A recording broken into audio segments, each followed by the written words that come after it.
seberapa besar sih pengaruh orang terdekat buat masa depan kita? Nah, ini ternyata ada surveinya. Menurut seorang psikolog sosial dari Harvard, orang-orang terdekat itu menentukan sebanyak 95% kesuksesan atau kegagalan dalam hidup kita. Entah apa yang lagi kita kerjain atau apa yang mau kita capai. Jadi peluang kita buat jadi pribadi yang lebih sukses itu bisa lebih besar kalau orang-orang di sekitar kita itu positif atau suportif. Entah itu rekan kerja, teman main, atau bahkan keluarga. Tapi gimana kalau salah satu dari mereka itu ada yang toksik? Mungkin awalnya cuma ngeganggu pikiran kita, tapi seiring berjalannya waktu, hal toksik itu mulai pengaruhin keseharian kita dan akhirnya masa depan kita juga. Nah, di video ini kita bakal ngebahas 5 jenis orang toksik yang ada di sekitar kita. Pastinya biar kita terhindar dari dampak buruk mereka di masa depan. To the point aja, kita langsung masuk ke tipe yang pertama, si tukang kritik. Sebenarnya kritik itu ada yang baik dan ada yang buruk, tergantung konteksnya. Tapi ada beberapa orang yang sukanya ngeliat hal-hal negatif dari orang lain. Ada aja yang dikritik, mulai dari apa yang kita lakuin sampai apa yang kita pakai. Ya memang ngeselin banget sih kalau ketemu orang kayak gini. Seringkali mereka ngasih kritiknya tuh yang gak membangun, gak ada solusi. Fokus mereka cuma ke hal negatif orang lain aja. Tujuannya biar mereka ngerasa lebih baik dengan ngerendahin orang lain.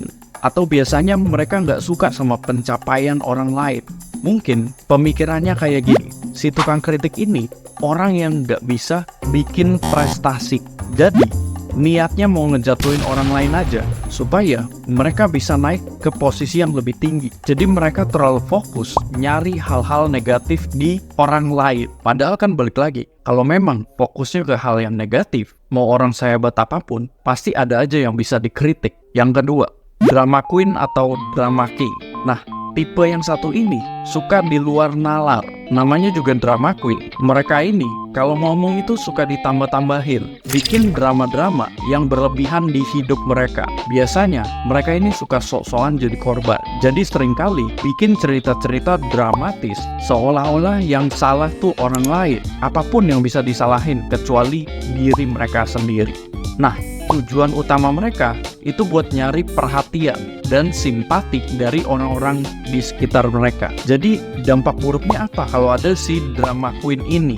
Karena mereka suka drama dan suka nambah-nambahin, ada kemungkinan hal-hal kecil itu bisa jadi besar kalau udah berurusan sama mereka. Karena secara psikologis mereka itu butuh perhatian lebih. Makanya sebisa mungkin kejadian atau hal apapun yang terkait sama hidup mereka itu dibikin semenarik mungkin.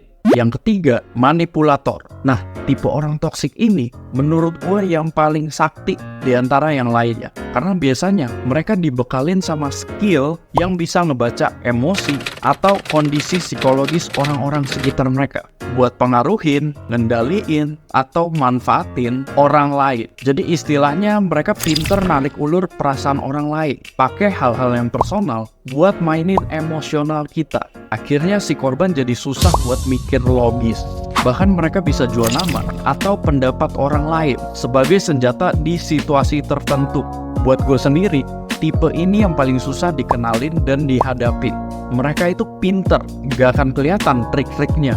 Nah, tujuan utama si manipulator ini ngendaliin atau manfaatin orang-orang di sekitar mereka demi keuntungan atau kepentingan pribadi mereka. Entah kekuasaan, jabatan, atau simpati orang-orang. Yang keempat, ada si tukang gosip. Nah, kalau yang satu ini kayaknya banyak banget deh. Hampir di setiap tempat ada. Jadi biasanya karakter yang satu ini selalu nyari bahan untuk ngomongin orang lain. Topiknya biasa lebih ke kehidupan pribadi atau masalah orang lain. Jadi ada berita, bentuk apapun itu, yang belum tentu benar atau salah, langsung disebar.